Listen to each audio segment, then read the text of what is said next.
스웨덴 스톡홀름에서 열린 북미 실무 협상이 아무런 합의를 내지 못한 채 결렬됐습니다. 북한은 미국이 빈손으로 왔다고 강하게 비판한 반면 미국은 창의적 아이디어를 제시했다고 반박했습니다. 네, 취재기자 연결해서 자세한 내용 알아보겠습니다. 김희준 기자. 네, 국제부입니다. 네, 북미 실무 협상이 결렬됐는데 북한이 먼저 미국을 강하게 비판했군요. 네, 그렇습니다. 북미 실무협상의 결렬은 북측 대표인 김명길 외무성 순회대사가 먼저 전격 발표했습니다. 김 대사는 실무협상이 끝난 뒤 현지 시간 5일 저녁 6시 반 스웨덴 북한 대사관 앞에서 협상이 기대에 부응하지 못하고 결렬됐다고 밝혔습니다. 이어 협상이 아무런 결과물을 내지 못한 것은 미국의 구태의연한 입장과 태도를 버리지 못한 탓이라고 비난했습니다. 또 미국 측에 어떤 계산법이 필요한지 설명하고 시간을 충분히 줬는데도 빈손으로 나왔다며 문제를 풀 의지가 없다고 강하게 비판하기도 했습니다.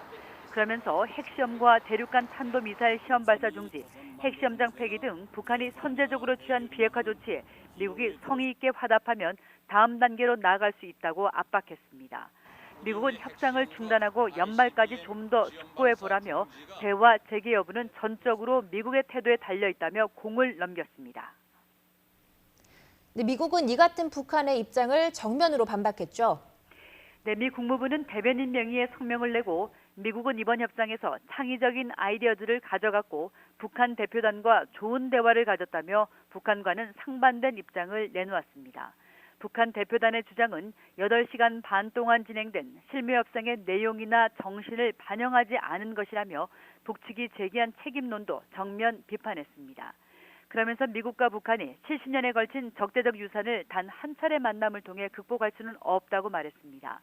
이어 중대한 현안인 만큼 양국 모두의 강력한 의지를 필요로 하고 미국은 그럴 의지가 있다며 북한의 비핵화 결단 역시 촉구했습니다.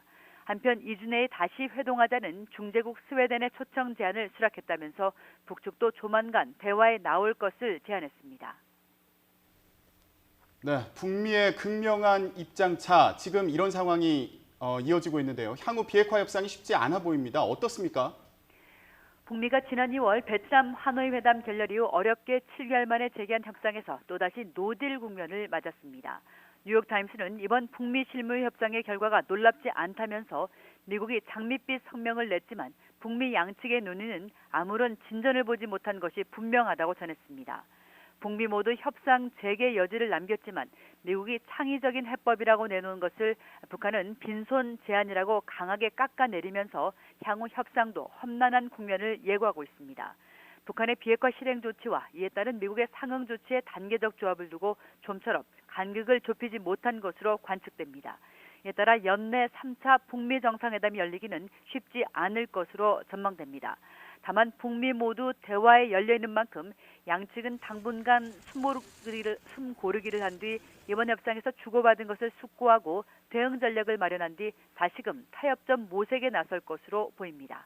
지금까지 국제부에서 YTN 김희준입니다.